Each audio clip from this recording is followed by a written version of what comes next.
Coucou, c'est Myriam de C'est trop Mimi. Aujourd'hui, on va parler d'une de mes techniques de prédilection, l'aquarelle. Entre parenthèses, il y aura une petite surprise à la fin, donc restez bien attentifs jusqu'au bout.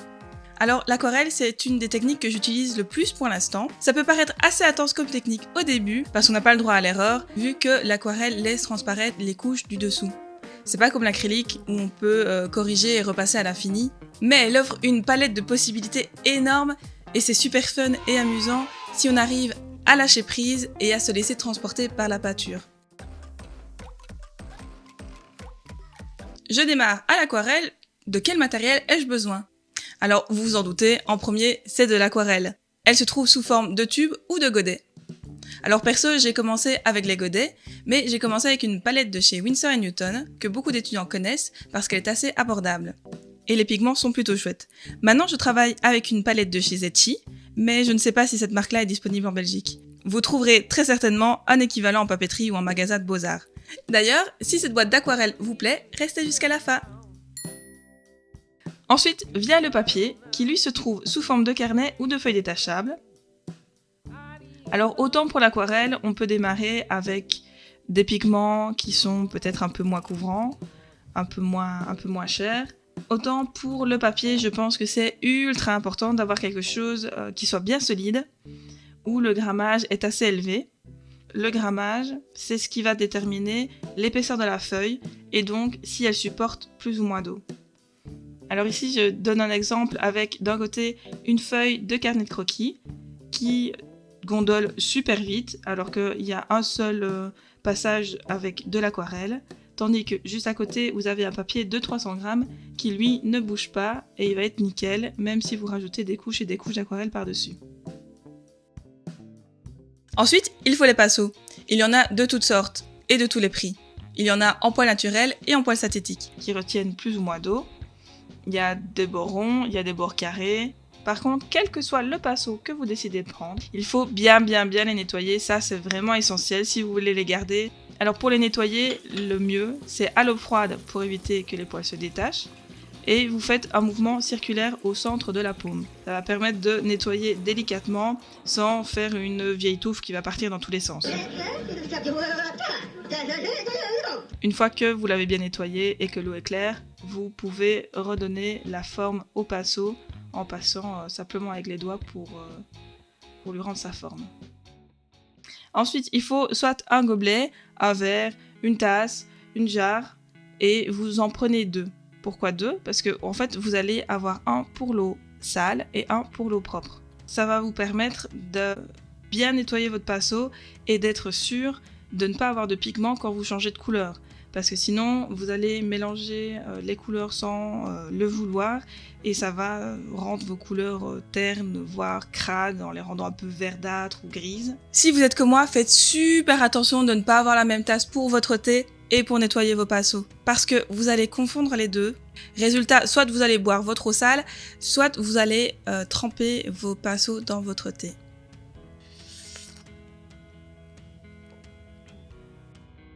Ensuite, il faut un papier pour les essais couleurs.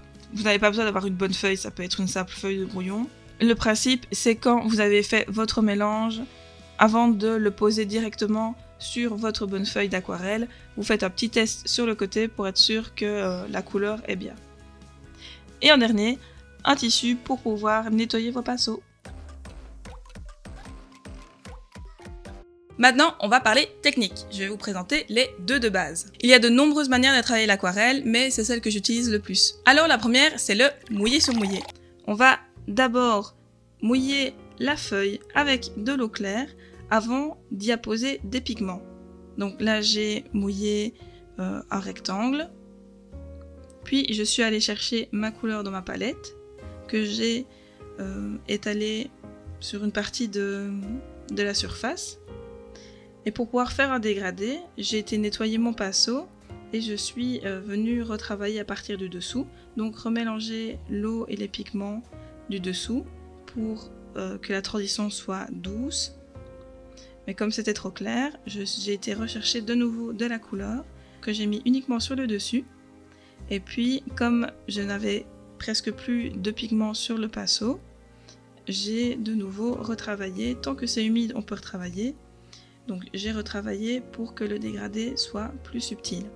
Après, même si ce n'est pas encore un beau dégradé bien fait, comme c'est toujours humide, l'aquarelle va continuer à travailler et va d'elle-même continuer à s'étendre sur la partie que vous avez humidifiée.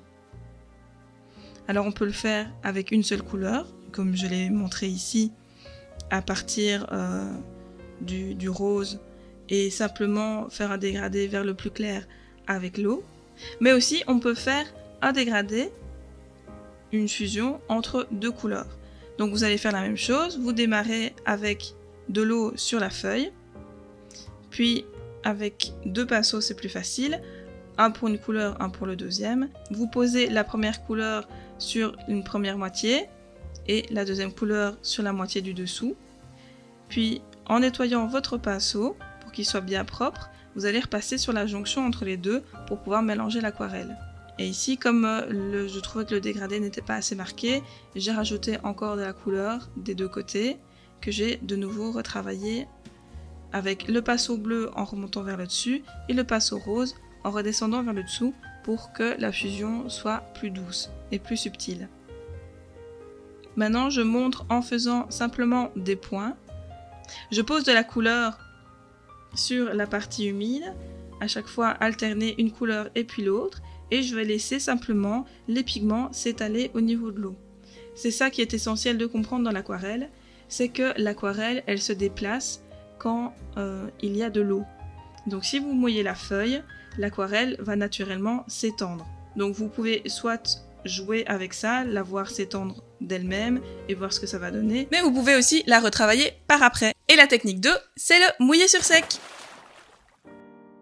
Pour cette technique-là, vous allez prendre la couleur et l'appliquer directement sur le papier nu. Alors ça, c'est super pratique pour faire des détails très fins.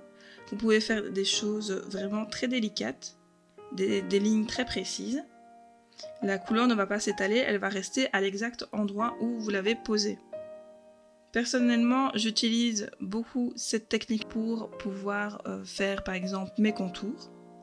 J'attends que ma peinture soit complètement sèche, puis je repasse avec un pinceau très fin pour faire le contour de manière ultra précise. Pour faire ressortir des détails, des choses précises comme les cils, les sourcils, si vous voulez faire ressortir ça, et être sûr que ça ne s'étale pas et que ça ne devienne pas flou, alors il faut être sûr que votre support est ultra sec. Vous pouvez aussi commencer en faisant quelque chose de précis, et puis avec votre pinceau, amener de l'eau et étendre la couleur. Donc vous aurez un mélange entre quelque chose de très fin et puis quelque chose de plus flou, mais que vous allez contrôler vu que c'est par après que vous venez étendre cette peinture. Maintenant qu'on a testé ces deux techniques, le mouiller sur mouillé et le mouiller sur sec, et que c'est plus facile de comprendre quand on voit un exemple, perso c'est comme ça que je comprends le mieux, je vais vous montrer comment je réalise une petite illustration d'un personnage où je mélange les deux techniques. Je vais maintenant vous montrer un exemple de ce qu'on peut faire avec les deux techniques que je vous ai montrées juste avant, donc le mouiller sur mouillé et le mouiller sur sec. Alors j'ai décidé d'utiliser du papier de chez Canson, le papier aquarelle en carnet bleu que je vous ai montré juste avant, et ma palette de couleurs de chez Winsor & Newton, parce que je voulais vous montrer que même avec du matériel qui ne coûte pas trop cher, on sait quand même avoir un résultat vraiment très chouette. J'ai commencé par la peau, j'ai mis ma couche d'eau au préalable et puis j'ai rajouté ma couleur par-dessus. Il faut savoir que l'aquarelle, on ne peut pas vraiment la corriger une fois qu'elle est sèche, dans le sens où les couches du dessous se voient. En général, on travaille du plus clair au plus foncé et du plus léger au plus intense. Alors je sais qu'on peut tendre le papier. Tendre le papier, ça veut dire le mouiller entièrement et puis l'étendre et l'attacher à un support dur. Comme ça, ça lui permet d'être bien tendu et ne pas gondoler quand vous allez mettre de la couleur par après. Perso, mon maître mot, c'est la flemme. Du coup, je ne tends jamais mon papier. Ce que je fais parfois, c'est que je protège simplement les bords avec du papier collant. Je passe aux cheveux que je travaille de la même manière aussi, en mouillé sur mouillé, mais là je vais mélanger avec deux couleurs, donc le rose et le bleu. Il faut surtout retenir que l'aquarelle, tant que c'est humide, on peut la retravailler. Parfois ça donne des heureux hasards et il faut l'accepter aussi. Et parfois c'est opportun de le travailler soi-même avec un pinceau bien propre, parce que vous l'avez mélangé avec vos deux gobelets. Et tant qu'elle est humide, mélangez vos pigments si vous avez envie de faire un dégradé ou rajouter de la couleur pour que ça fasse un contraste plus sympa. Maintenant que j'ai fini de travailler les cheveux, la peau est sèche, donc je vais pouvoir travailler plus en mouillé sur sec et rajouter mes détails. Ce que je fais en général, comme je n'ai pas forcément envie d'attendre que ma peinture sèche, je travaille sur des zones différentes. Comme ça me permet de continuer à travailler sur mon dessin. Donc j'ai commencé d'abord sur la peau, puis j'ai fait les cheveux, mais à un endroit qui ne touchait pas la peau, comme ça elle sèche déjà en partie. Puis pendant que les cheveux séchaient, je faisais la frange. Et puis une fois que je laisse la frange sécher, je suis repassée sur la peau qui elle maintenant est complètement sèche et sur laquelle je peux rajouter les détails. Et en tout dernier, je rajoute un petit peu de texture, des petits traits supplémentaires, des petits points pour terminer l'illustration. Voici ce qui conclut une première approche de l'aquarelle. Vous avez toutes les informations qu'il vous faut pour démarrer. J'espère que ça vous donnera la pulsion pour vous y essayer si vous ne l'avez jamais expérimenté. Il est maintenant temps que je vous parle de ma petite surprise. Vous allez pouvoir gagner l'illustration que j'ai réalisée dans cette vidéo, ainsi qu'une boîte d'aquarelle de chez Winsor & Newton qui est parfaite pour débuter. Pour participer et tenter de gagner ces deux cadeaux, il vous suffit de vous abonner à ma chaîne, de liker cette vidéo et de me dire en commentaire quel serait le sujet que vous allez peindre avec ces aquarelles. Le concours est ouvert jusqu'au 15 juillet et je vous posterai le ou la gagnante dans la prochaine vidéo. Bonne chance! Et moi je vous dis à bientôt! Bye!